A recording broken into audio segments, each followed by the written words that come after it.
వెన్నుపోటు నేతలపై వేటు, రంగంలోకి బీజేపీ క్రమశిక్షణ కమిటీ.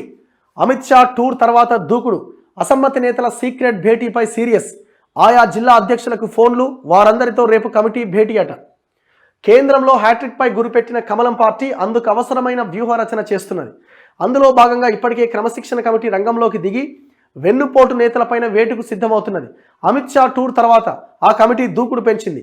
అసమ్మతి నేతలు ఇటీవల భేటీ అవడం పైన సీరియస్గా ఉన్నది. అలాగే అసెంబ్లీ ఎన్నికల్లో పార్టీకి సహకరించిన నేతలను ఉపేక్షించబోయేది లేదని చెబుతోంది.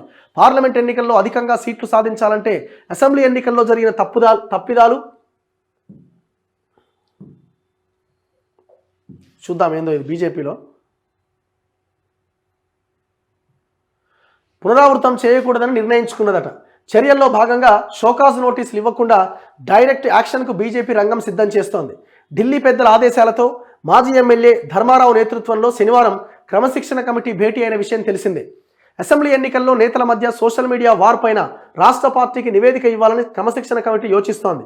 బండి సంజయ్, ఈటల రాజేందర్ మధ్య చాలా రోజులుగా ఈ వార్ కొనసాగుతోందని కమిటీ దృష్టికి వచ్చినట్టుగా తెలుస్తోంది. ఇదిలా ఉండగా పార్లమెంట్ ఎన్నికల నేపథ్యంలోనూ టికెట్ ఆశిస్తున్న పలువురు నేతలు రహస్య సమావేశాలు ఏర్పాటు చేసుకోవడం పైన పార్టీ ఆగ్రహంగా ఉన్నది. ఈ నేపథ్యంలో కరీంనగర్, పెద్దపల్లి, సిరిసిల్ల జిల్లాల పార్టీ అధ్యక్షులకు క్రమశిక్షణ కమిటీ స్టేట్ ఆఫీస్కు రావాల్సిందిగా ఆదేశించినట్టుగా సమాచారం. జిల్లాలో అసమ్మతి నేతల భేటీ, సోషల్ మీడియా వార్ పైన ఆయా జిల్లాల అధ్యక్షులతో ఈ నెల 3వ తేదీన క్రమశిక్షణ కమిటీ చర్చించబోతున్నట్టు తెలుస్తోంది. కరీంనగర్ జిల్లాలో బండి సంజయ్కి వ్యతిరేకంగా ఇప్పటికే పలుమార్లు అసమ్మతి నేతలు రహస్య సమావేశాలు నిర్వహించడం పైన పార్టీ ఆగ్రహంగా ఉన్నది. రహస్య సమావేశాలు నిర్వహించి అసమ్మతి కార్యకలాపాలకు పాల్పడిన నేతలు పార్టీ టికెట్ ఆశిస్తుండడం విశేషమట. యాక్చువల్గా ఈ బీజేపీలో వీళ్ళు ఇద్దరు బీసీ లీడర్లే కానీ ఇద్దరు కొట్టుకుంటున్నారు. మరి ఏం కారణమో మరి వాళ్ళెందుకు కలిసి కూర్చోబెట్టి మాట్లాడించే ప్రయత్నం చేస్తలేరు ఏదో అర్థం కాదు. కానీ సోషల్ మీడియా వారు నడుస్తున్న ఇద్దరు నాయకుల మధ్య. నేను మొన్న ఈటల ఇంటర్వ్యూ చేసినప్పుడు కూడా ఆయన మొత్తం ఓపెన్గా చాలా కుండబద్దలు కొట్టినట్టు జరిగిన విషయాలని చెప్పారు. మీరు ఇంటర్వ్యూ చూడండి, చాలా ఓపెన్ అయ్యారు. యాక్చువల్గా ఎప్పుడు ఈటల అలాంటి స్టేట్మెంట్స్కి ఆ ప్రశ్నలకి జవాబు చెప్పరు, సైలెంట్గానే ఉంటారు. అలాంటిది ఏమీ లేదని చెప్తారు. కానీ కుండబద్దలు కొట్టినట్టు చెప్పారు.